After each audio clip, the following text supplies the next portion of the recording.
झूठी भर पानियों में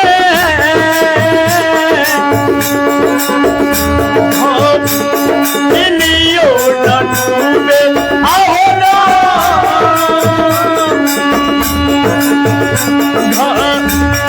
इनियो न डूबे कन्हैया कैसे जमुना में कन्हैया कैसे जमुना में डूबल हो कन्हैया कैसे जमुना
सुरेंद्र भैया जी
टाइमो बहुत भ गए है, टाइमो पर कनी अपने सब ध्यान देवे। अब एकटा भजन कमेंट कहने रहतीन, हम तो भूले गलिए कि अरजी अरजी शिव केकरा के दै छिए। राम जी से पूछे जनकपुर की नारी। क्या बात है, क्या भजन सुनाइए गुरु जी। संजय कामत जी जरूर सुनेबे। अब ज्यादा ने दो लाइन के सुनेबे, टाइम बहुत कम है।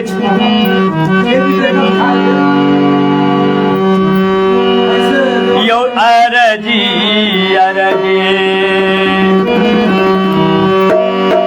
यो अरजी अरजी बाबा केकरा के नहीं छी घर में किछु ना देखै छी। यो अरजी अरजी बाबा केकरा के नहीं छी घर में किछु ना देखै छी।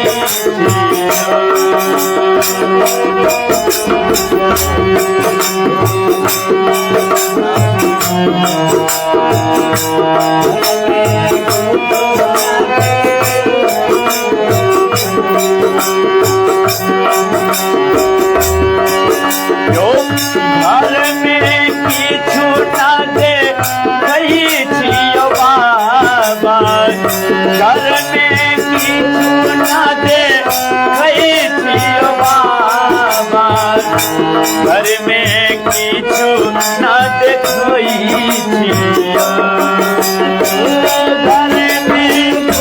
घर में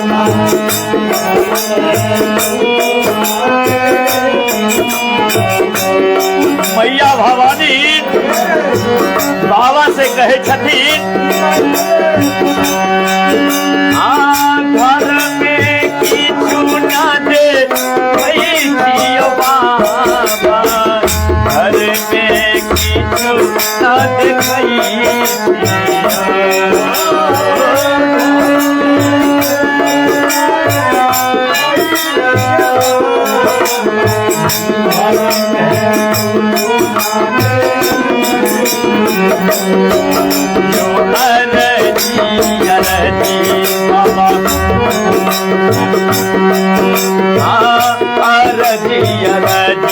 दानी केकरा के नहीं छी घर में किछु ना देखै छियो। अरजी अरजी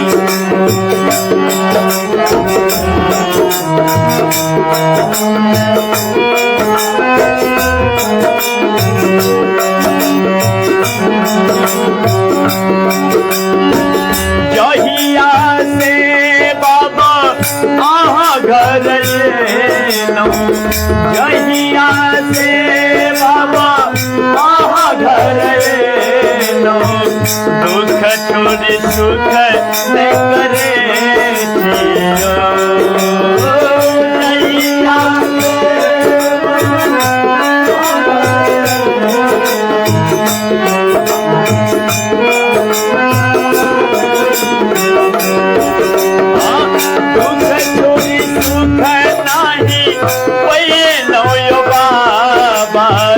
दुख छोड़ी सुख नहीं पेलौं।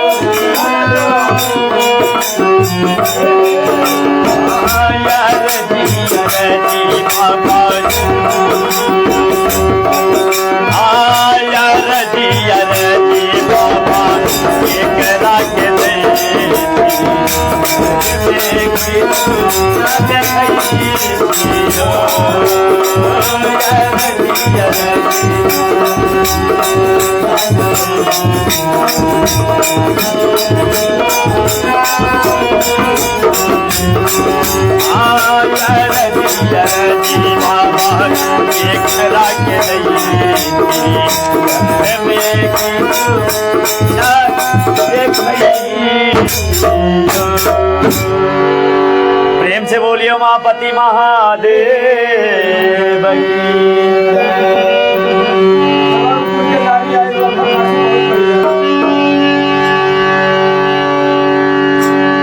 अरे राम जी से पूछे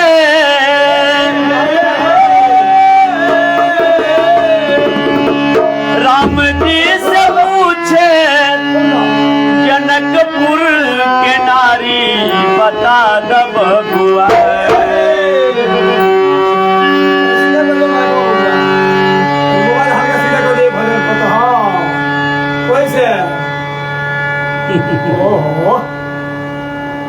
अपलोड रही कौन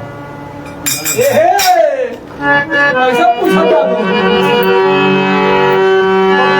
अरे राम जी से पूछे जनकपुर के नारी बता द बबुआ लोगवा देते काहे गारी बता द बबुआ लोगवा देते काहे गारी बता द बबुआ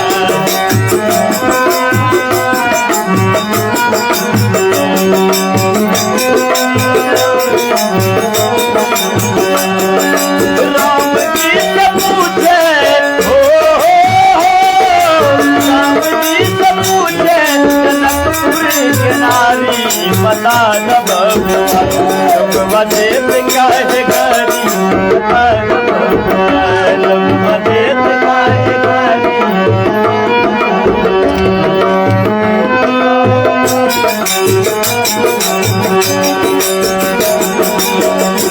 सखी सब जब भगवान मिथिला में गलखीन तब भगवान रामचंद्र जी के मिथिलानी सब पूछे छथिन गारी दे छथिन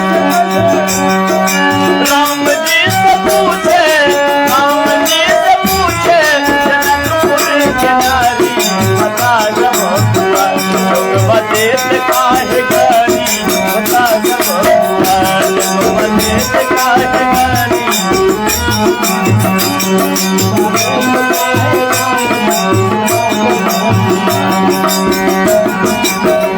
सब सखी अपन अपन बात रखे छथिन और कहे छथिन हे तहरा से पूछेली हे धनुष धारी तहरा से पूछेली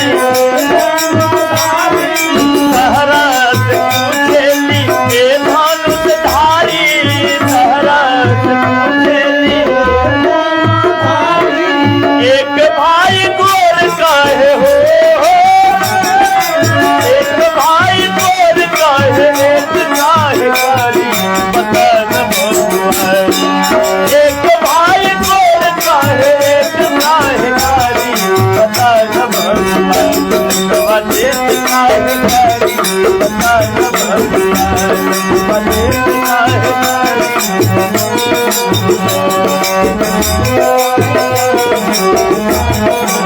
राम जी से पूछे राम जी से पूछे जनकपुर के नारी बता द बबुआ लोगवा देते काहे गारी बता द बबुआ लोगवा देते काहे गारी बता द बबुआ लोगवा देते काहे गारी बता द बबुआ।